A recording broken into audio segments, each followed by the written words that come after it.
अब वो शहर में अपने परिवार के साथ रहता है। एक दिन ममता का बेटा रूहान अपनी पत्नी आलिया से कहता है, सुनो, माँ अब से गांव में नहीं रहेगी, वो हमारे साथ यहीं रहेंगे शहर में। उनका कमरा आज नौकर से बोलकर अच्छे से साफ करवा देना।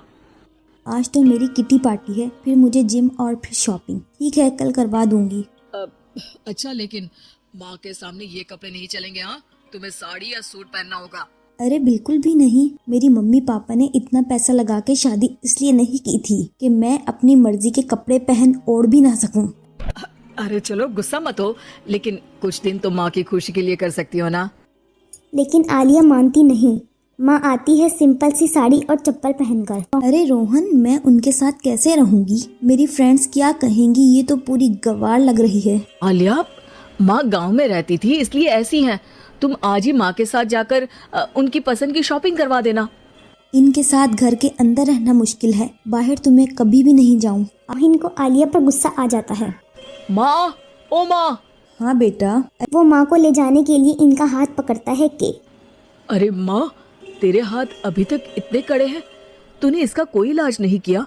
अरे बेटा, इसका कोई इलाज नहीं। वैसे भी मुझे कोई शर्म नहीं है कि मेरे हाथ मुलायम नहीं है, क्योंकि इन्हीं हाथों से मेहनत करके मैंने तुझे बनाया है बेटा। ठीक, मैं ऑफिस जा रहा हूँ, कुछ लाना हो तो आलिया को बोलकर फोन करवा देना। अगले दिन रोहन के जाने के बाद, आप ना आज कमरे में ही रहिएगा, घर में पार्टी है, मेरी सहेलियां आ रही हैं, मैं उन लोगों के सामने आपको नहीं ला सकती हूँ। ठीक है बहू, लेकिन तुम कहो तो मैं कुछ खाने को बना दूँ तुम लोगों की पार्टी के लिए। वो लोग सिर्फ कॉन्टिनेंटल या थाई फूड ही खाते हैं। कोई बात नहीं, कभी इंडियन खिलाने वाला कोई मिला नहीं होगा ना, मैं बनाकर कमरे में चली जाऊंगी। जैसे आपकी मर्जी। आलिया के घर इसकी दोस्तें आती हैं, पार्टी होती है। अरे वाह आलिया, ये क्या है खाने में? बड़ा ही मजेदार है यार, इसकी रेसिपी मुझे चाहिए। हाँ, और ये दाल, माय गॉड, मैंने तो किसी 5 स्टार में भी ऐसी दाल नहीं खाई है। यार तू कुक को यहाँ बुलाना। बहू, आलिया घबरा जाती है। हाँ, क्यों नहीं माँ जी, जरा बाहर आइए। आलिया की सांस सिंपल सी साड़ी और गांव के अंदाज में आती है। अरे बहू, क्या हुआ? खाना पसंद नहीं आया क्या? अरे ये गाँव से दिखने वाली औरत तुम्हें बहू क्यों बोल रही है? कौन है ये? वो हमारी नई नौकरानी है। मुझे सास बहू की बात सुनकर बहुत दुखी हो जाती है। वो सर झुकाकर जा ही रही होती है कि एक सहेली बोल पड़ती है, अरे कहाँ जा रही है माँ जी? जीती रहो बेटा। क्या है ना, आपकी शक्ल बिल्कुल मेरी माँ जैसी है। पता है आलिया, मैं शहर पढ़ने आई और फिर शादी शहर हो गई, लेकिन मेरी माँ पापा तो आज भी गांव में रहते हैं। आप बिल्कुल उनके जैसी हैं। आप यहाँ बैठिए ना आंटी, आप सच में बड़ी खूबसूरत हैं और आपके हाथ का खाना भी बड़ा मजेदार है। काश ये मेरी सांस होती। सभी सहेलियाँ सांस को घेर कर बैठ जाती हैं और इनसे खाने की रेसिपी पूछ रही होती है कि तभी घर की बेल बजती है और रोहन आ जाता है।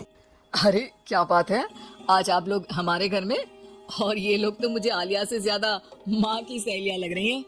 क्या ये आपकी माँ है?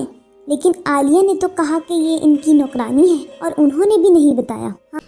वो नहीं बताएंगी, क्योंकि उनके लिए बच्चों की इज्जत और उनकी खुशी सबसे पहले है। माफ कर दो, मुझे इन्हें तुम लोगों से मिलवाने में शर्म आ रही थी कि तुम लोग क्या कहोगे। अरे अब तो हमें शर्म आ रही है कि तुम हम लोगों की सहेली हो। जो माँ जैसी सास को नौकरानी बोले वो हमारी सहेली नहीं हो सकती।